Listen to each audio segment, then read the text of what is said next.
पालक पनीर बेचने वाली गरीब ननद।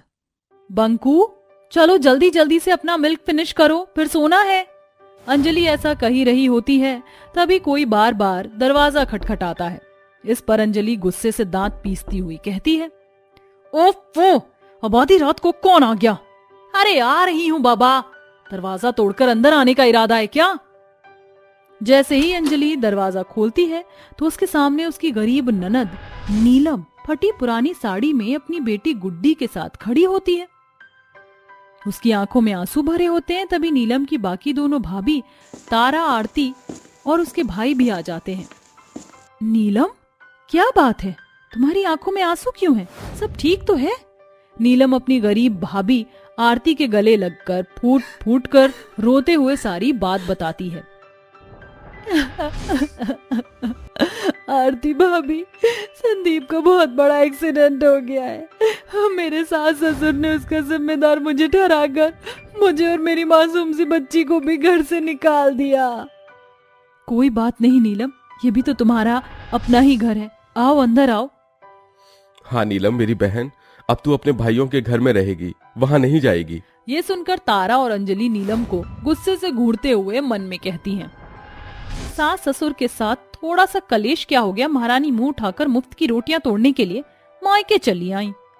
अगले दिन सुबह सुबह ही नीलम के तीनों भाई ऑफिस चले जाते हैं। तभी उसकी दोनों घमंडी भाभियां नीलम को कोसते हुए कहती हैं, अंजलि देखो तो जरा हमारी ननद मायके आकर कैसे मजे मार रही है। अरे ओ महारानी, ये काम चोरी यहाँ नहीं चलेगी। शादी के बाद ससुराल ही लड़की का असली घर होता है, और कौन सी शादी में लड़ाई झगड़े नहीं होते।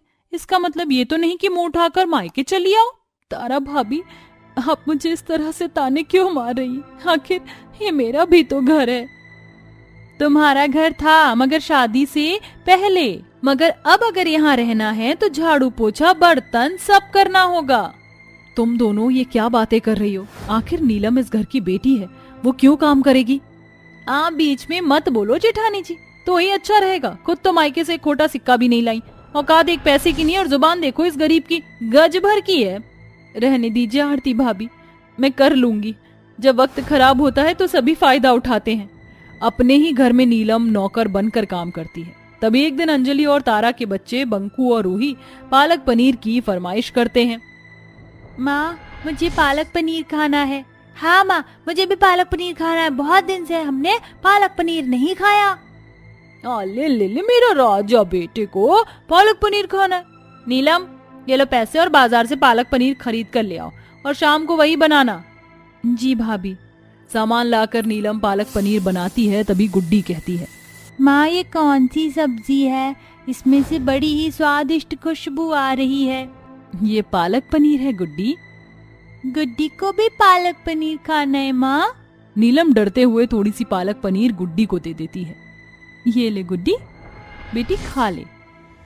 इतने में नीलम की दोनों घमंडी भाभियां रसोई में आकर नीलम पर इल्जाम लगाते हुए कहती हैं, हाय राम, ननद जी तुम तो बड़ी ही मक्कार निकली, अपने ही घर में चोरी। छी छी छी छी छी छी। नहीं मेरी माँ चोर नहीं है, आप झूठी हो, झूठी हो। इतने में अंजलि खींचकर मासूम गुड्डी को चांटा मार कर कहती है, दो कौड़ी की लड़की हमसे जुबान लड़ाती है, निकलो तुम दोनों माँ बेटी अभी की अभी। अंजलि और तारा धक्के मारकर नीलम और उसकी बेटी को घर से निकाल देती हैं। तभी आरती पीछे के रास्ते से जाकर नीलम को पैसे देती है। नीलम रो मत, ये पैसे रख लो, ज्यादा तो नहीं है, थोड़े बहुत ही हैं, मगर ये तुम्हारे काम आएंगे। अपनी गरीब भाभी के दिए पैसों से नीलम एक किराए का छोटा सा कमरा ले लेती है। इन पैसों से मैं थोड़े दिन ही खा पी पाऊंगी, मुझे अपना और अपनी बेटी गुड्डी का पेट भरने के लिए कोई काम करना होगा। मगर क्या करूं? क्यों ना मैं पालक पनीर बनाकर बेचूं। अगले दिन नीलम मंडी से सस्ते में पालक खरीद कर ले आती है, मगर पनीर का भाव देखकर वो कहती है, पनीर तो कितने महंगे हैं, अगर मैं इतने महंगे पनीर खरीदूंगी तो क्या पता फेंकना पड़ेगा, और फिर पालक पनीर बेचकर मैं क्या ही कमाऊंगी। मगर मैं खुद से पनीर तो बना ही सकती हूँ।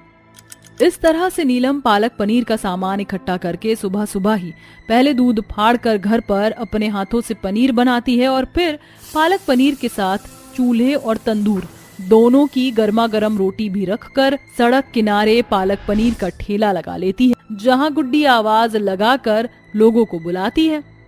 आओ आओ आओ प्यारे प्यारे लोगों, और खाओ स्वादिष्ट पालक पनीर एकदम सस्ते में, गर्मा गर्म तंदूरी रोटियों के साथ। नीलम के बनाए पालक पनीर की खुशबू से कई सारे ग्राहक उस गरीब के ठेले पर आ जाते हैं। अरे वाह, इस पालक पनीर से खुशबू तो बहुत ही बढ़िया आ रही है। जरा एक प्लेट पालक पनीर लगाना। बस अभी लगाती हूँ भाई साहब। ये कहकर नीलम पालक पनीर की प्लेट लगाने लगती है। तभी एक दूसरा ग्राहक भी आ जाता है। एक प्लेट पालक पनीर मेरे लिए भी लगाना। नीलम पालक पनीर की प्लेट लगाकर ग्राहकों को दे देती है। पालक पनीर खाकर सभी ग्राहक गरीब नीलम की तारीफ करते नहीं थकते। भाई वाह, आपकी बनाई पालक पनीर में गजब का स्वाद, खाने वाला उंगलियां चाटता रह जाए। 100 पैसे सच बात कही है भाई साहब, वरना आज की महंगाई में इतने सस्ते में ऐसा स्वादिष्ट पालक पनीर कहाँ खाने को मिलता है। जी शुक्रिया भाई साहब। पालक पनीर के गजब के स्वाद के चलते गरीब नीलम का व्यापार चल पड़ता है और अच्छे स्वाद के चलते उसके ये पालक पनीर खाने वाले लोगों की भीड़ लगी रहती। वह दिन भर अपनी बेटी के साथ सड़क किनारे खड़ी पालक पनीर बेचती, जिसे धीरे धीरे उसकी कमाई बढ़ती गई, जिससे कि अब नीलम ने ठेला बंद करके पालक पनीर का ढाबा खोल लिया। वहीं दूसरी तरफ अमीर घर की होने की वजह से अंजलि और तारा अपने पति के मेहनत को, कमाई को फालतू के खर्चों के पीछे उड़ाती, जिससे कि एक वक्त ऐसा आ गया जब उन तीनों के पति जिस जगह नौकरी किया करते थे उनकी नौकरी वहां से छूट गई और वो सभी दाने दाने को भी मोहताज हो गए। माँ बहुत भूख लगी है, कुछ खाने को दो ना। मुझे भी बहुत भूख लगी है, कल से कुछ नहीं खाया है, कुछ खाने को दो ना माँ। अपने बच्चों को इस तरह से रोटी के लिए रोता देखकर अंजलि और तारा की आंखों में आंसू आ जाते हैं। तुम दोनों ने घर के सारे पैसे अपने महंगे शौक और बुरी लतों में लुटा दिया और तुम्हारे कारण आज तुम्हारे मासूम बच्चे तुम्हारी आंखों के सामने भूख से बिलख रहे हैं और तुम्हारी गलती की वजह से अब ये घर भी हमारा नहीं रहा। जहां एक तरफ गरीब ननद नीलम अपनी मेहनत से तरक्की पर तरक्की करती है, वहीं उसके मायके का घर परिवार सड़क पर आ जाता है और दर दर की ठोकरें खाने लगते हैं। शायद ये भगवान की ही मर्जी थी। जब वह सभी नीलम के ढाबे के आगे से गुजर रहे थे, जहां पालक पनीर खाने वाले लोगों की भीड़ लगी हुई थी, तभी बंकू और रूही कहते हैं, पालक पनीर की कितनी अच्छी खुशबू आ रही है। माँ, डैडी, मुझे पालक पनीर खाना है, मुझे पालक पनीर दिला दो ना। तुम्हारे डैडी के पास पैसे नहीं है बंकू, चलो बेटा।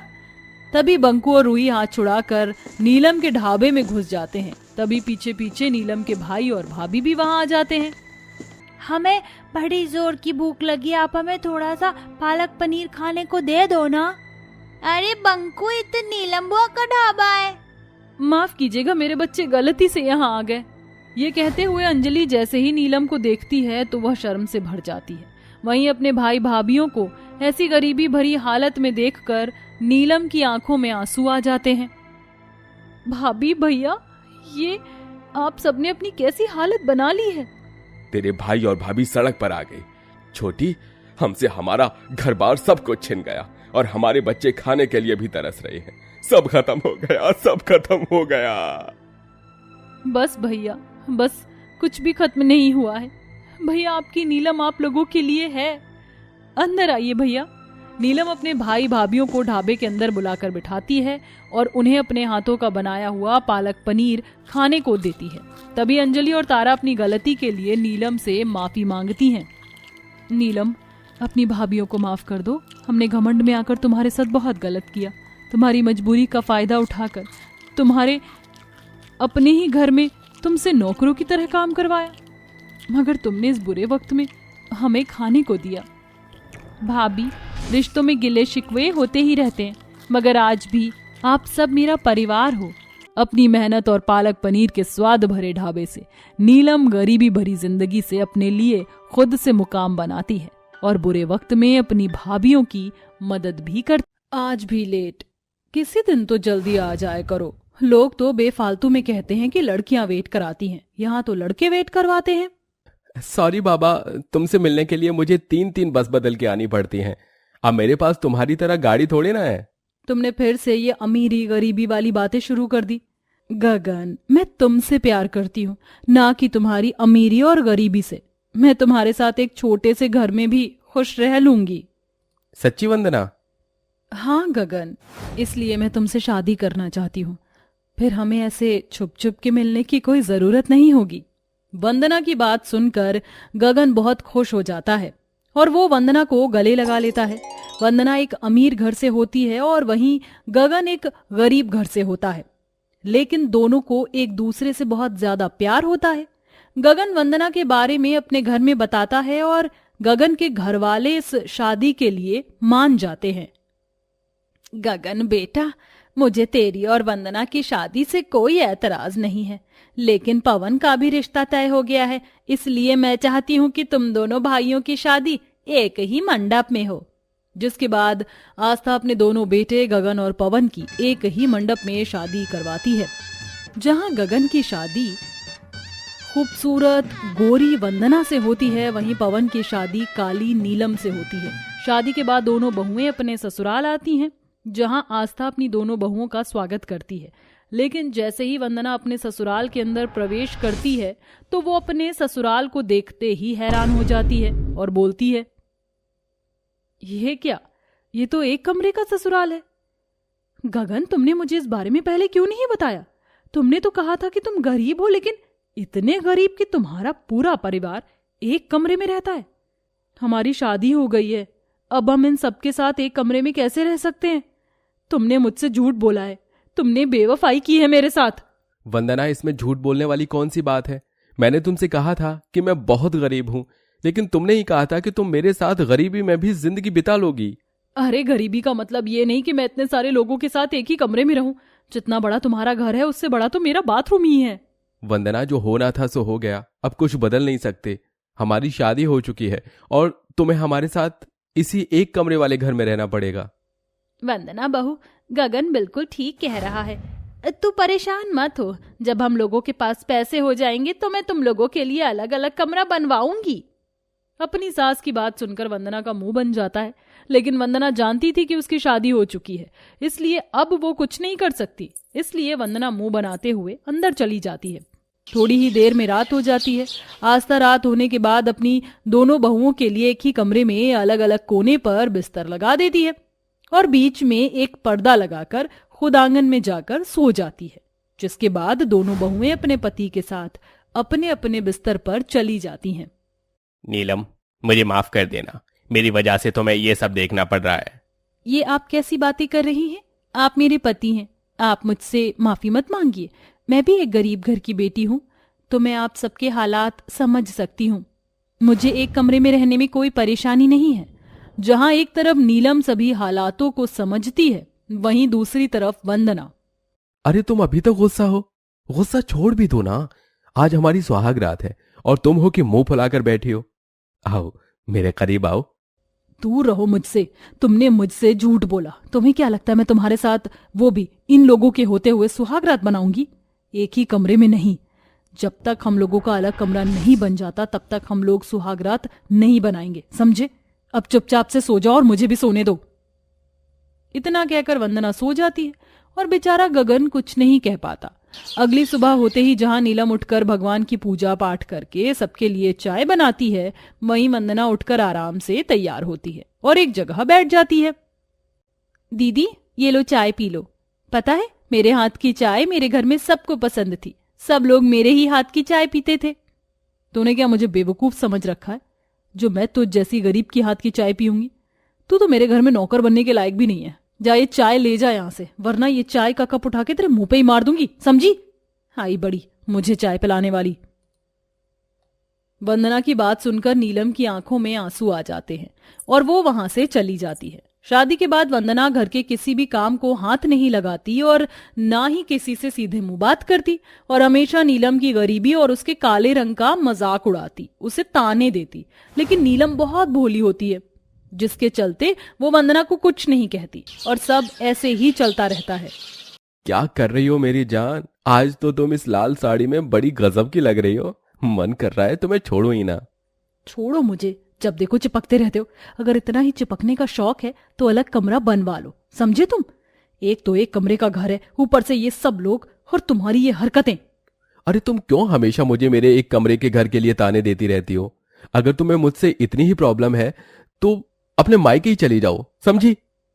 गगन की बात सुनकर वंदना को बहुत गुस्सा आता है और उन दोनों की लड़ाइयां शुरू हो जाती हैं, जिसे आस्था को देखकर काफी बुरा लगता है।